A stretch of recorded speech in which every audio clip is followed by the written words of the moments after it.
తెలంగాణ ముఖ్యమంత్రి రేవంత్ రెడ్డి జూబ్లీహిల్స్ ఎన్నికల ర్యాలీలో పార్టిసిపేట్ చేసుకుంటా మైత్రివనం అమీర్పేట్ దగ్గర ఎన్టీఆర్ విగ్రహం పెడతా అంటే వద్దనే దుర్మార్గుడు ఎవడన్నా ఉన్నాడా? ఒకవేళ వాడు ఉంటే వాళ్ళను మూసీలేసి బొంద పెడతా అని చెప్పని మాట్లాడిండు.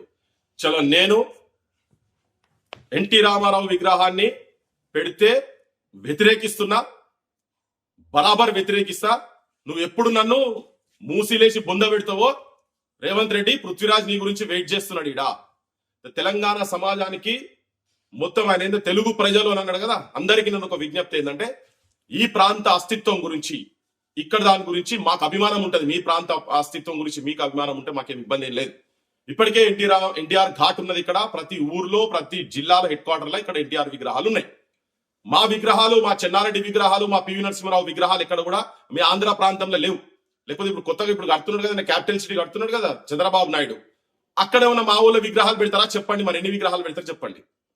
మీరు అవి పెట్టారు. నేను రోషయ్య విగ్రహం పెట్టినప్పుడు ఇదే మాట చెప్పినా, ఇప్పుడు చెప్తున్నా, మళ్ళీ చెప్తున్నా, ఎన్టీ రామారావు విగ్రహాన్ని ఎందుకు పెట్టదు? ఒకవేళ పెట్టాలంటే ఆంధ్రప్రదేశ్ రాష్ట్ర ముఖ్యమంత్రి కనుక పెట్టాలని ఒక ఆర్గ్యుమెంట్ ఉండొచ్చు. రెండోది, ఆయన ఒక పెద్ద నటుడు, ప్రజాదరణ పొందినటువంటి నటుడు అనేది ఉండొచ్చు. రెండు అంశాలు ఉండొచ్చు. దీని విషయంలో నేను ప్రజాదరణ కాడికి కనుక అంటే నటన కాడికి వస్తే మాత్రం తెలంగాణకు సంబంధించినటువంటి, ఈ ప్రాంతానికి సంబంధించినటువంటి పైడి రాజు దాదాపు 66 సంవత్సరాలు మరాఠీలో, హిందీలో, బంగాల్లో, గుజరాతీలో సినిమాలు తీసి 66 ఏళ్ళు సినిమా ఫీల్డ్ లో ఆయన ఉన్నాడు.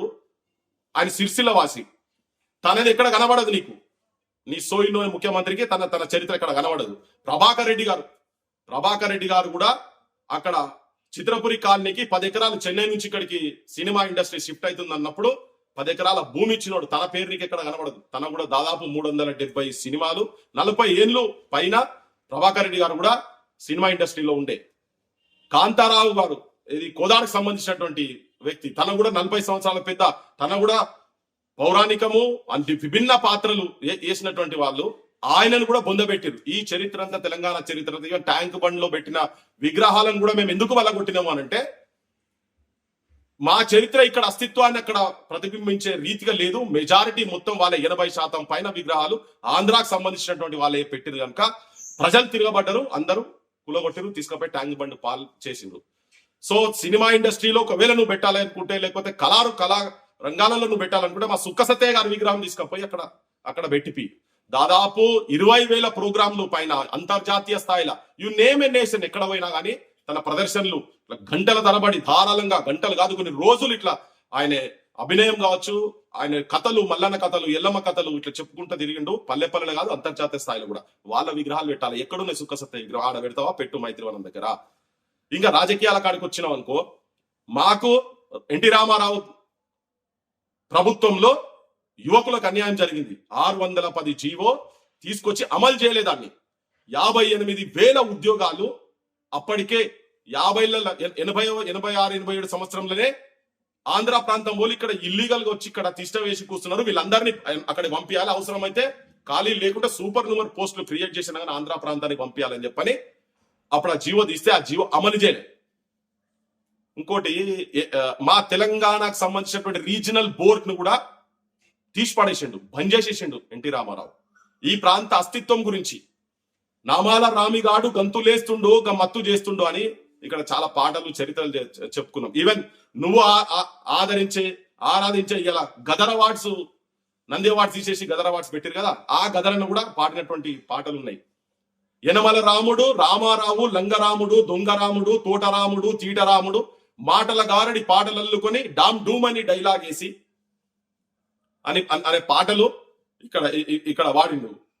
పోతవురో రామన్న అని ఆయన పోకముందు, అధికారం నుంచి పోకముందు అన్నారు. పోయిన తర్వాత పోతివీరో రామన్న, పేదోల్లా ఉసురు దలిగి పోతివీరో రామన్న, బీదోల్లా ఉసురు దలిగి పోతివీరో రామన్న, మా బిడ్డల ఉసురు దలిగి, పసి గుడ్డుల ఉసురు దలిగి, మా రైతుల ఉసురు దలిగి నువ్వు పోతివీరో రామన్న అని చెప్పి ఇక్కడ సాహిత్యం వచ్చింది.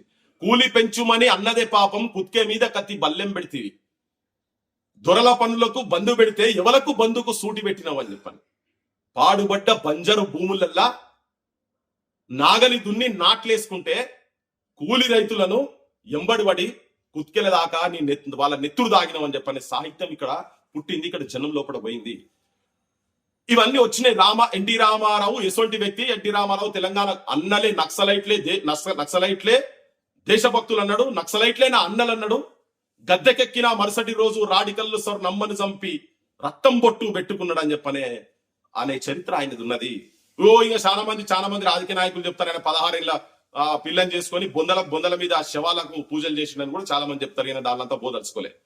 సో మా ప్రాంతము, మా అస్తిత్వానికి సంబంధించినటువంటి, తెలంగాణ ప్రాంత అస్తిత్వానికి సంబంధించినటువంటి వ్యక్తుల విగ్రహాలు పెడితే మేము యాక్సెప్ట్ చేస్తాం. బరాబర్ ముఖ్యమంత్రి రేవంత్ రెడ్డి, ఇప్పుడు నువ్వు చెప్తున్నావు కదా మూసిలేసి తొక్కుతా అని. అసలు నీ నరాల మూసి నీళ్ల లెక్క నరాల మురికి ప్రవరిస్తుందా నీకు? నీ నరాలల్లా నీ మెదడు ఒక సెప్టిక్ ట్యాంక్ అయింది. నీకు థింక్ ట్యాంక్ కాదు, సెప్టిక్ ట్యాంక్ అని ఇంతకుముందే చెప్పిన. ఏడ బొంద పెడతావు? ఎడ చర్చకు వస్తావు చెప్పు. అసలు నువ్వు నీ జీన్స్ నాకు తెలిసి నువ్వు ఇక్కడోని కాదు. నాకు చాలా బాధతో చెప్తున్నా నేను.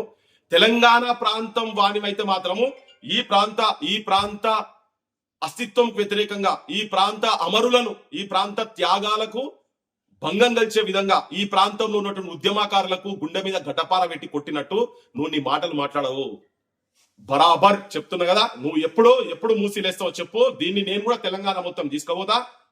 తెలంగాణ ప్రజలారా మేల్కొనండి, చూడండి ఎంత దుర్మార్గుడో. ప్రతిసారి అమరుల కుటుంబాలకు 100 రోజుల లోపట ఐడెంటిఫై చేసి వాళ్లకు ఆదుకుంటా అన్నాడు, ఆసరగా ఉంటా అన్నాడు. లేడు, ఉట్టి డైలాగులోడు, చటాకు లేడు. కానీ చాలా పెద్ద మాటలు మాట్లాడుతుంది. ఇది కరెక్ట్ కాదు. తెలంగాణ ఉద్యమం ముంగట నువ్వు కింతోని, నువ్వు తెలంగాణ ప్రజల ముంగట జైళ్లలో పోయిన తెలంగాణ గురించి పాటలు పాడినోళ్ళు, పాటలు రాసినోళ్ళు, తెలంగాణ ఉద్యమంలో లాఠీ దెబ్బలు తిన్నోళ్ళు అందరు కూడా బాధపడుతున్నారు. నువ్వు మాట్లాడే మాటకు బాధపడుతున్నారు. నేను కూడా 2 రోజులు చూసిన.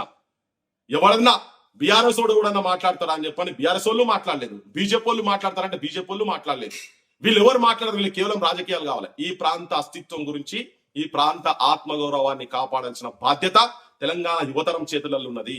వాళ్ళ త్యాగాల ప్రతీకలుగా మనం ఉన్నాం కాబట్టే ఇటువంటి దుర్మార్గపు ముఖ్యమంత్రిని, అసలు ఈ ముఖ్యమంత్రి కనకపు సింహాసనము మీద శుభలగ్నమున ఈయన గట పట్టం కడితే వెనుకటి గుణమేళ మారు అన్నట్టుగా ఈయన వెనుకట మొత్తము టీడీపీ వాళ్ళ దగ్గర ఉండి టీడీపీలో అరాచకాలు చేసినటువంటి టీడీపీ ఎన్టీ రామారావును పెద్ద అయినట. చంద్రబాబు తెలుగుదేశం గవర్నమెంట్ ఉందా, కాంగ్రెస్ గవర్నమెంట్ ఉందా మాకు అర్థమైతలేదు.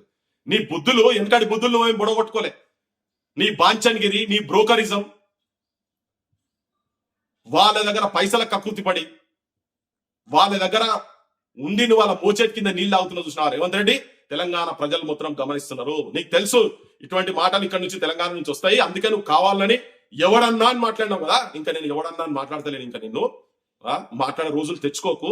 కానీ మూసులో పడేసి తొక్కుతా అంటున్నావు కదా. ఎవరిని మూసిలో పడేసి తొక్కుతారో జనం రేపు పొద్దుగాల డిసైడ్ చేస్తారు. జనం కూడా చూస్తున్నారు. జనం కూడా నీ ఆగడాలు చూస్తున్నారు. మేము ఇంతకుముందు రోషయ్య విగ్రహం నువ్వు పెట్టినప్పుడు కూడా మేము ఆపోజ్ చేసినాం. నువ్వు అమరుల స్తూపమును తెలంగాణ సెక్రటేరియట్ మధ్యలో రాజీవ్ గాంధీ విగ్రహం పెట్టినప్పుడు కూడా మేము ఆపోజ్ చేసినాం. మ్యూజిక్ జయ జయ హే తెలంగాణ మ్యూజిక్ కూడా ఆంధ్రతో కొట్టించినప్పుడు కూడా మేము ఆపోజ్ చేసినాం.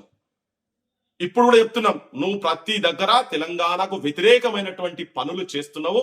తెలంగాణ వ్యతిరేక వాదాన్ని నీ మొత్తం ఒంటి నిండా నింపుకొని విషం కక్కుతున్నావు. నువ్వు 100 సర్పాల కన్నా ప్రమాదకరమైన వ్యక్తి అనుముల రేవంత్ రెడ్డి అని ఒక నీ జెనెటికల్ గా ఆంధ్ర జీన్స్ ఉన్నాయేమో నీకు మాకు తెలియదు. నిజమైన ఆంధ్రోలు కూడా ఇట్లా మాట్లాడకపోవచ్చు. నేను కూడా వాళ్ళందరూ మీకు అట్టయితే కావచ్చు. కానీ మా ప్రాంతంలో ఉన్నటువంటి వాళ్ళను గౌరవించకుండా నువ్వు వాళ్ళను తీసుకొచ్చి ఎన్టీ రామారావు విగ్రహాలు పెడతా అంటే మాత్రం ఎన్నడో ఒక రోజు గుర్తుపెట్టుకోండి. ఇక్కడ పెట్టినోడు ఇవాళ నువ్వు సంబరపడుతుండొచ్చు. మాకు కూడా ట్యాంక్ బండి మీద ఉన్న విగ్రహాలు వస్తుంటే మాకు అవమానం అనిపించి ఒక రోజు జరిగింది, తీసుకుపోయి పడేసినాము. రేపు పొద్దుగాల ఆ విగ్రహాలు ఎక్కడెక్కడైతే మీరు పెడుతున్నారో అవన్నీ పార్సల్ చేసి ఆడికి పంపించే రోజులు వస్తాయి. ఈ దుర్మార్గుడు రేవంత్ రెడ్డి దుర్మార్గుడు చేసేటువంటి అరాచకాలు ఏదైతుందో ఆయన భాష, నీ భాష ఇంకా నువ్వు మాంతలేవు. బెల్ట్ షాప్ల కాడ కూర్చొని మందు తాగటం లెక్క, గాంజాయి కొట్టిన లెక్క, గుట్కాలు తింటోని లెక్క నువ్వు మాట్లాడుతున్నావు. నీ భాష ఎవడన్నా ఒక ముఖ్యమంత్రి స్థాయిలో మాట్లాడుతున్నావు అనే సిగ్గే ఉన్నా నీకు? బయట మంది అనుకుంటారు అరే బేకూగా రావిడు మనిషి అని చెప్పని అనుకుంటున్నారు. ఇటువంటి అపవాదులు తీసుకొచ్చుకుంటున్నావు. నువ్వు ఈ మాటలు మాట్లాడుతున్నావు కదా. మళ్ళీ ఒక్కసారి నేను రిపీట్ చేస్తున్నా, నీ నరాలల్లో మూసి నీళ్లు ప్రవహిస్తున్నాయి కాబట్టే నువ్వు ఆ భాష మాట్లాడుతున్నావు. మూసిలేసి బొంద పెడతా అంటున్నావు. నీ మెదడు బరాబర్ సెప్టిక్ ట్యాంక్ అయింది కనుకనే నువ్వు ఇట్లా అవమానపరిచే భాష మాట్లాడుతున్నావు. పెడితే నువ్వు సుఖ సత్య విగ్రహం పెట్టాలడా. నువ్వు పెట్టుకుంటావు కావచ్చు, నీకు అధికారం ఉన్నదని పెట్టుకుంటావు కావచ్చు. ఎండరో రోజు ఆ విగ్రహాలు మాత్రం కూలే విషయం మాత్రం గ్యారెంటీ పక్కా. తెలంగాణ ప్రజల తెలకెళ్ళి తెలంగాణ ఆత్మ సాక్షిగా, నా తెలంగాణ ప్రజలు చాలా మంది నాతో మాట్లాడుతున్నారు. నా తెలంగాణ ప్రజల సాక్షిగా, నా తెలంగాణ అమరుల సాక్షిగా వాళ్ళకు అవమానం జరుగుతుంది కాబట్టి, ఈ అస్తిత్వం గురించి మేము కొట్లాడినామో వాళ్ళకి అవమానం జరుగుతుంది కాబట్టి వాళ్ళ పక్షాన్ని మాట్లాడుతున్నా. నిలబడతా. ఎప్పుడు వస్తావో చెప్పు, ఎవరు తీసుకుపోతాడో చెప్పు. ఏ మూసీలేసి తొక్కుతావో, నువ్వు వచ్చి తొక్కుతావా, నీ వంది మాగదులు వచ్చి తొక్కుతారా, నీ థింకింగ్ నీ ఉన్నాయి కదా సెప్టిక్ ట్యాంక్ బ్రెయిన్స్ ఏ ఉన్నాయి కదా, వాళ్ళు వచ్చి తొక్కుతారా, చూద్దాం, దాన్ని కూడా చూద్దాం అని చెప్తూ నేను తెలంగాణ ప్రజలకు అందరికి విజ్ఞప్తి చేస్తున్నా. జోహార్ తెలంగాణ అమరవీరులకు, జై తెలంగాణ. ఈ దుర్మార్గమైన ఆలోచనలను వ్యతిరేకించాల్సిన అవసరం మనకు ఉన్నదని చెప్పి మీ అందరికి చెప్తున్నా. Thank you so much.